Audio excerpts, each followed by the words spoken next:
ini ya saya telah dikit di atas dua baik yang kemarin kita bahas ya. Wal wajibu 'alaika an la ta'tarida 'ala Allahi fi syai'in min af'ali la zahiran wa la batinan wa lisan al-i'tiradi an taqula lima kana hadha wa li ayyi syai'in kana hadha wa hadha kana hadha wa kadha ila akhir.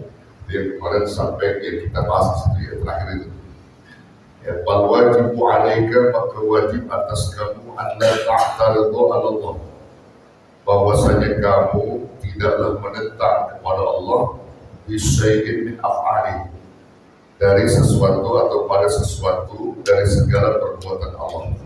Jadi haram saudara kita menentang perbuatan Allah, dilarang. Jangan kamu menentang kepada Allah dalam sesuatu dari perbuatan-perbuatan Allah. La zahiran wa la batinan, tidak juga zahirnya dan tidak pula batinnya.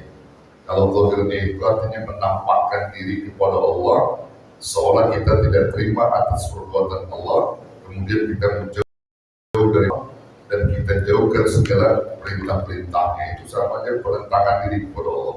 Jadi kita yang tadinya sholat nggak sholat, yang tadinya ngaji nggak ngaji, karena nggak terima atas keputusan Allah kepada kita, karena kita pengen jadi orang kaya dan itu nggak kaya miskin mulu ada, kita putus ibadah, itu namanya menentang Allah ya. Atau sakit kita nggak sembuh misalnya, lalu kita jauh dari Allah, itu namanya menentang Allah secara zahir.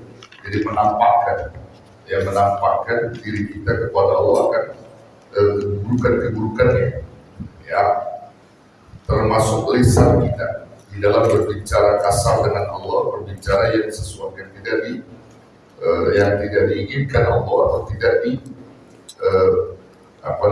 tidak disenangi oleh Allah ya, karena atau dari nafsu dia, berkata dari nafsu dia, marah dengan Allah, melontarkan kata-kata yang tidak elok begitu ya. Walisanul i'tiradi an taqula, ini contoh saudara ya, kata-kata atau lisan yang menentang itu, walisanul i'tirad, lisan atau kata-kata penentang itu atau menentang Allah itu, antaqula, bahwasanya kamu mengatakan begitu. Nah, ini yang kemarin kita udah sedikit ya. Jadi ketika kita menentang Allah, biasanya itu saudara bagi orang yang di luar iman, apabila Allah memutuskan yang gak enak gitu. Contohnya misalnya sakit, siapa yang mau sakit? Betul? Ya, tapi kita sakit, Allah tentukan. Atau kita susah kena musibah segala macam begitu ya, miskin, melarat. Itu yang gak enak tuh. Sehingga timbul penentangan pada Allah melalui lisan kotor kita. Nah, ini yang dilarang. Contohnya kita mengatakan lima kana hadza, kenapa bisa jadi begini? Kenapa ya Allah bisa jadi begini menimpa kepada saya? Padahal saya begini begitu dalam taat, tapi kamu tidak memberikan sesuatu yang enak buat saya, kira-kira begitu kalimatnya ya. Jadi kenapa ini bisa terjadi? Nah, ini dilarang oleh Allah, haram. Wali ayyi syai'in kana hadza, atau bisa juga kau katakan untuk apa ini semua terjadi? Ya, kalau ini adalah menyesalahkan saya dan seterusnya. Nah, kalimat itu juga dilarang oleh Allah, dilarang dalam agama kita saudara. Wa halakana hada wa kadha. Ya, termasuk kalimat apa? Ya, kalimat yang kamu lontarkan, kenapa tidak seperti ini? Kok harus begini dan seterusnya. Jadi seolah-olah kita tuh maunya apa yang kita mauin gitu. Sementara Allah maunya beda. Di dalam ujian kamu dalam hidup begini mau Allah, ada sabar nggak di sini? Ada ikhlas nggak di sini? Allah pengennya begitu, tapi ternyata yang terjadi kamu marah sama Allah, nggak terima dengan apa yang Allah putuskan, sehingga kata-katamu kotor terhadap Allah, itu yang dilarang. Nah, itu yang nggak boleh. Ya, itu sangat dilarang oleh Allah dan Rasul. Bahkan agama kita sangat melarang itu. Ya, juga kemarin yang kita contohkan misalnya, karena kita melihat misalnya kondisi sakit yang terjadi pada anak kita, pada adik kita, pada keluarga kita, itu siapa saja yang kita cintai, kita sayangi, dan kita iba melihatnya, dia menahan sakit segala macam sampai kita mengatakan begini, Allah ya Rabb, kalau ini yang terjadi mendingan timpakan saja penyakit itu kepada saya. Nggak boleh, nggak boleh, nggak boleh. Jadi kita hanya bisa berdoa yang terbaik bagi Allah. Ya kalau itu sakit saudara kita, semoga Allah segera sembuhkan. Pokoknya yang terbaik dari Allah untuk saudara kita, semoga dia sembuh seperti semula. Itu aja yang kita mohonkan. Jangan kita berkata-kata yang sifatnya melawan Allah, kira-kira gitu. Ya, melawan Allah itu nggak boleh saudara. Ini akan justru membawa ke Allah Subhanahu Wa Taala. Sekali lagi, siapa yang mau orang itu sakit, siapa yang mau orang itu susah, kan? Tapi semua itu sudah menjadi qadar Allah, mau tidak mau ya kita ya terima dan kita pasrahkan jiwa raga kita kepada Allah. Begitu saudara. Nah itu yang kemarin kita bahas terakhir ya. Itu kalimat penentangan yang dilarang oleh Allah. Nah ini selanjutnya baca kitab kita ya. Sampai di kitab ini ditanya kita, orang-orang yang menentang itu justru orang yang bodoh, orang yang tidak menggunakan iman dan akal pikirnya. Sampai dikatakan paman ajhal mimman yaqtallahu 'ala Allah fi mulkihi wa yunazi'uhu fi sultanihi. Paman ajhal, siapa? Maka siapa yang paling bodoh? Ya, mimman yaqtallahu 'ala Allah, dari orang yang menentang kepada Allah fi mulkihi, di dalam kerajaannya, wa yunazi'uhu fi sultanihi, dan menentang Allah di dalam kekuasaan. Siapa yang lebih bodoh? Allah melawan itu. Tidak ada yang paling bodoh kecuali orang-orang tadi, orang-orang fasik, orang-orang yang melawan Allah, yang boleh dibilang tidak ada imannya.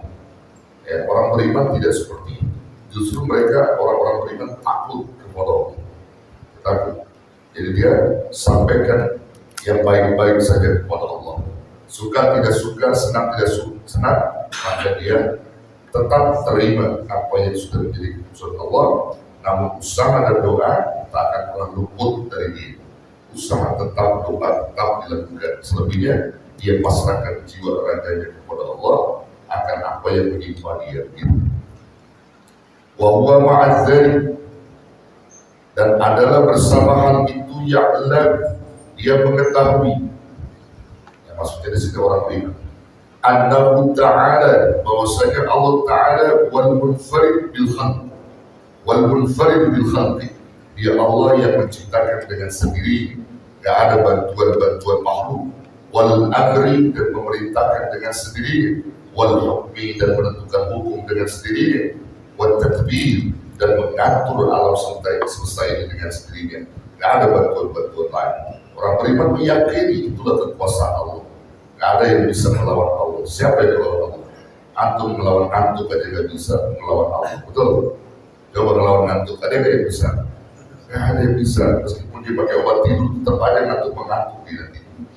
Itu cara Allah mau melawan Allah, mau menentang Allah, nggak bisa. Jadi Allah kudu kita ta'zimkan, kudu kita ibadahi, ya Allah kudu kita tauhidkan, Allah kudu kita yakinkan bahwa segalanya itu adalah Allah. Kita sebagai makhluk yang lemah, yang nggak bisa berbuat apa-apa. Nah, karena kita adalah makhluk yang lemah, saudara, setiap apa yang Allah putuskan ya kita terima. Kita terima. Ya, termasuk di dalamnya ketika kita berada pada lingkungan tertentu misalnya, di mana lingkungan itu beraneka ragam sifat dan karakter manusia. Nah, kita itu terima. Karena dengan begitu Allah hadirkan kita dan datangkan orang-orang di sekitar itu yang benci kita, yang agak suka kita, yang kadang-kadang benci sama kita, sirik sama kita terima dan kita pasrahkan Allah. Ya Allah, orang lain pada benci sama kita, sama saya, pada dengki sama saya, gak apa-apa. Karena di situ adalah memuji diri saya agar kami kuat menghadapi dalam lingkungan yang gak suka dengan saya. Karena orang menilai sesuatu itu, saudara, apa yang menurut dia itu benar, benar keliru. Jadi bahasanya tidak mentabayinkan secara halus pada diri seseorang. Ya, dia menghukumnya, menjustisnya bahwa orang ini harus begini. Padahal dia nggak pernah tahu tentang bagaimana kesibukan orang itu, bagaimana siarnya orang itu di dalam ilmu-ilmunya. Dan dia banyak di luar segala macam, tapi dia menghukum, menjustis. Ini kalimat-kalimat yang keliru. Ya sesungguhnya dia gak paham dengan itu. Ya, ketika kita berada pada lingkungan orang-orang yang dengki dengan kita, orang-orang yang sirik dengan kita, maka kita terima itu, kita sabar. Ya ini ujian pada agar aku meningkatkan sabar atas keberadaan orang itu. Lalu kita doain untuk orang, supaya tetap hidayah Allah agar bisa melembutkan hatinya, lisannya, gitu. Karena orang macam-macam, ya. Orang macam-macam. Ada orang yang sholat dulu, puasa dulu, tapi lisannya dia bisa jaga, hatinya dia bisa jaga, masih aja dengki sama orang, masih ada hasud sama orang. Ada kayak gitu. Dia sholatnya rajin, puasanya rajin, ngajinya rajin, tapi lidahnya gak sesuai, dia menunjukkan daripada kerajinan ibadahnya. Itu yang menjadi pertanyaan, saudara. Makanya sampai Nabi SAW telah menuturkan yang dapat menyelamatkan diri kamu kata bukan amal ibadah yang siang dan malam, sehingga katakan hitam jidatmu, tapi kamu tidak mempunyai sifat-sifat yang dapat menolong kamu. Tapi itu sifat-sifat yang ada pada kamu itu kebalikan. Itu tidak mencerminkan orang-orang yang ibadah, tidak mencerminkan orang-orang yang yakin kepada Allah. Ya, tidak mencerminkan. Kalau buah daripada ibadah itu adalah sifat kebaikan yang tumbuh dalam keseharian kamu. Nah, ini yang seperti apa yang diungkapkan oleh Al-Imam Junaid Al-Baghdadi rahimahullah ta'ala. Nah, ini menjadi kebahagiaan kita semua. Ucapan Imam Junaid Al-Baghdadi ini, saudara. Beliau menukil dari berbagai sumber hadis yang menjadi qaul yang mulia. Itu terkutip di dalam kitab Ihya Ulumuddin yang dikaryakan oleh Al-Imam Ghazali, Abu Hamid Al-Ghazali. Ada kutipan kalamnya Imam Junaid Al-Baghdadi itu menarik perhatian kita. Bahkan dalam hal ini, saudara juga jangan putus asa. Dengan perkataan ini memberi peluang kepada kita bahwa surga itu bukan milik orang soleh saja. Surga itu bukan miliknya para ulama, para wali, bukan. Ya. Tapi surga itu adalah milik siapa saja. Bagi orang-orang yang beriman kepada Allah, yang penting intinya iman. Sekalipun ilmunya dikit, amalnya dikit, kalau dia punya empat sifat yang mengiringi kehidupannya, maka derajat yang ditinggikan Allah dan juga dihantarkan Allah menuju surga. Masya Allah, ini luar biasa kalimat yang disampaikan Imam Junaid Al-Baghdadi. Bagaimana kalimat itu? Arba'un turfa'ul 'abda ila a'la darajat. Ada empat perkara yang dapat mengangkat derajat seorang hamba di sisi Allah Subhanahu wa ta'ala. Empat perkara yang menjadi sifat utama mereka. Wa in qalla 'amalu wa ilmu, sekalipun amalnya dikit dan ilmunya dikit. Sekalipun amalnya dikit dan ilmunya dikit, sekalipun amalnya dikit, ilmunya dikit, walaupun baru bisa alim-aliman dan baru bisa sholat 5 waktu, belum sholat malamnya belum, tapi punya empat sifat, kata Imam Junaid Al-Baghdadi, maka derajatnya bakal ditinggikan. Pertama, derajat yang pertama, sifat yang pertama dimiliki oleh mereka adalah al-hilm. Al-hilm ayat as-sabr. Al-hilm itu sabar atau lembut hatinya. Kalau lembut hatinya, sabar, gak pernah sudut sama orang, gak pernah kritik tuh hatinya orang, gak pernah mau tahu tentang apa dia, bagaimana sih dia membutuhkan, dia mau tahu itu. Dia sabar banget, sabar, hilang lembut hatinya, lembut hati, sabar, lembut hatinya. Sama orang itu lembut, gak pernah pengen tahu dia bagaimana, dia bagaimana, dia begini. Gitu. Apalagi sampai ngatur-ngatur gitu. Bahasa pengen ngatur-ngatur gitu. Ya kalau DKI atau bagus kalau dia punya wewenang, ya ngatur, ya karena punya organisasi. Dia bukan orang punya organisasi. Masyarakat biasa pakai ngatur-ngatur sesuatu yang sudah diatur ya oleh Allah dan Rasul, dan diatur oleh keputusan organisasi misalnya. Ngatur-ngatur. Saya kira menjadi satu pertanyaan. Al-hilm itu lembut hati, penyabar. Sabar. Sabar. Udah punya belum? Udah punya belum? Insya Allah dan belum nanti kita bakal dapat. Insya Allah, Allah bakal tahankan. Itu yang pertama. Yang kedua apa? Allah bakal angkat derajat kita dan dihantarkan kita insya Allah ke dalam surga. Sekalipun ilmu kita dikit, amal kita dikit. Sifat yang kedua yang mengiringi kita adalah tawadu, rendah hati, alias kagak sombong. Tawadu, rendah. Waktu rendah diri, rendah hati. Yang orang rendah. Wow. Yang kedua. Yang ketiga, Allah akan angkat derajat kita meskipun ilmu kita dikit, amal kita dikit. Yang ketiga, wassakhar, dermawan, murah hati, mau berbagi, mau berjariah. Kalau ngaji duit. Kalau ngaji bawa duit, jangan bawa badan doang. Duit kalau Pak masukin minimal 100.000 gitu. Ada yang begitu? Wassakhar, lembut hati, apa namanya? Iya, dermawan. Ya, dermawan dia, mau berbagi apalagi untuk kepentingan diri dia, mau jariah gitu. Jadi maunya ngasih gitu. Orang-orang begitu tuh selalu maunya ngasih. Ada tukang bubur lewat depan rumah ente, kasih. Bang ojek lewat depan rumah, kasih. Apalagi janda lewat, kasih apa?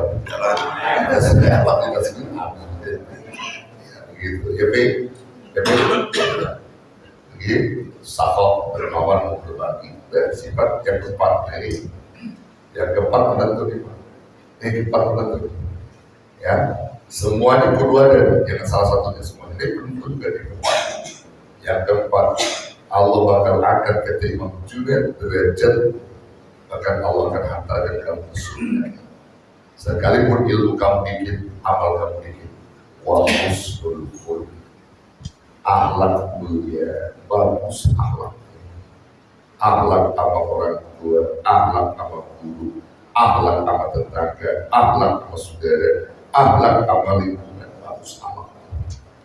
Husnul khuluq ini juga yang menjadi sebab tadi Pak yang saya katakan, ya, disebutkan Nabi, disebutkan para ulama salafus saleh.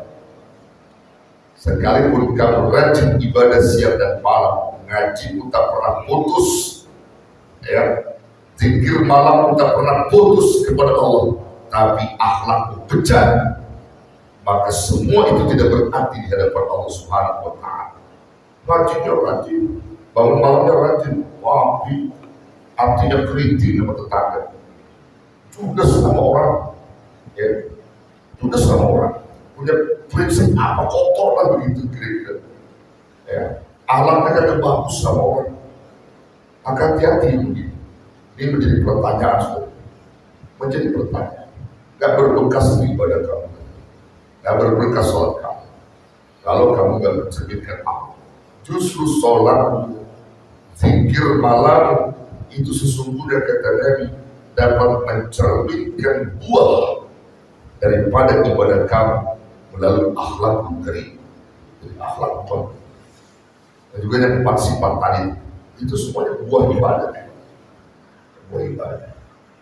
Maka itu Allah sebutkan Imam Junaid Al-Baghdadi menyebutkan di buku kalamnya bahwa Jabalul Iman, dan itu merupakan sempurnanya iman. Punya empat sifat itu sempurna iman kita. Maka itu saudara jangan mengucilkan diri, jangan begini maksudnya. Yang kayaknya saya ilmu kagak, ya katakan ilmu gak kayak ulama, gak kayak waliullah. Ya saya juga ilmu amal juga ya, bisa ngaji begitu doang. Jangan pesimis. Yang penting punya empat sifat tadi beres, gak usah ilmu dikit, amal dikit, empat sifat punya beres, dikubur enak, nanti kiamat Allah masukin kita ke surga. Dan kalau bahasanya begini Pak, kalau kita gali kubur orang nih, ya misalnya di seorang waliullah kuburnya udah puluhan tahun, katakan udah 40 tahun 100 tahun ya kan. Syekh Nawawi Al-Bantani, kalian sekarang Bapak Ibu Jubair misalnya itu begitu, Kiai Abdullah dan seterusnya itu ini tangkap ya kan. Begitu dikali baca kalau jasadnya utuh, tadi ulama